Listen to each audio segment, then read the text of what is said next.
Matapos ang nakakagulat na pagtatapos ng UFC 329, kung saan mabilis na pinatumba ni Max Holloway si dating two-division UFC champion Conor McGregor via TKO sa loob lamang ng 69 seconds.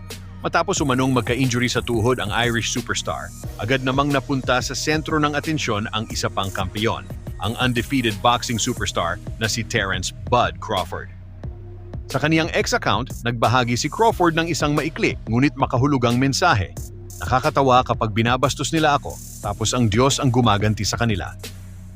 Hindi man siya nagbanggit ng pangalan, marami ang naniniwalang ito ay patama kay Conor McGregor, na ilang linggo ring nakipagpalitan ng salita sa boxing champion. Matatanda ang iginiit noon ni McGregor na umano'y tinanggihan ni Crawford ang isang napakalaking $200 milyong na alok para sa dalawang laban, isang boxing match at isang MMA bout.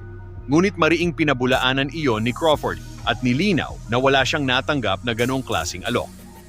Samantala, isang matapang na prediction naman ang binitiwan ng dating world champion na si Adrian Broner at tiyak na maraming Japanese boxing fans ang hindi sasang-ayon. Sa panayam niya sa Fight Hype, diretsahang sinabi ni Broner na kung sakaling magharap sina Naoya the Monster Inoue at Gervonta Tank Davis, wala raw anumang tsansa si Inoue na manalo. Ayon kay Broner, masyadong malakas, masyadong explosive at masyadong mapanganib si Tank Davis. Sa kaniyang pananaw, knockout lamang ang magiging katapusan ng laban para sa Japanese superstar. Nilinaw pa ni Broner na hindi siya nagsasalita dahil sa bias. Para sa kaniya, iyon lamang ang kaniyang tapat na pagsusuri bilang isang veteranong boxer na matagal nang nakaharap ang pinakamahuhusay na pangalan sa sport. Kinumpirma ni Tomoki Kameda na hahamunin niya si Brandon Figueroa para sa WBA Featherweight World Championship.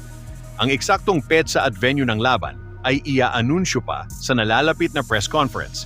Ngunit malinaw na isa ito sa pinakamahalagang laban sa kasalukuyang yugto ng kaniyang karera.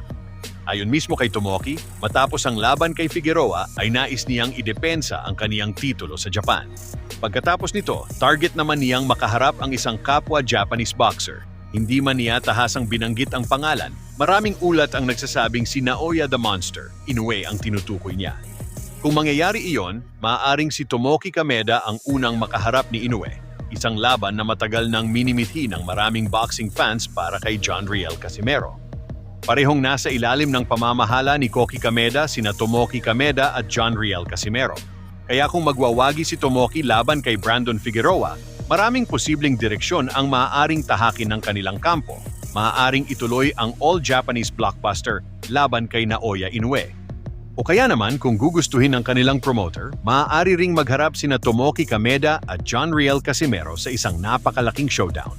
Sino nga ba ang unang makakaharap ni Naoya Inoue? Si Tomoki Kameda ba? O ang matagal nang naghihintay na si John Riel Casimero?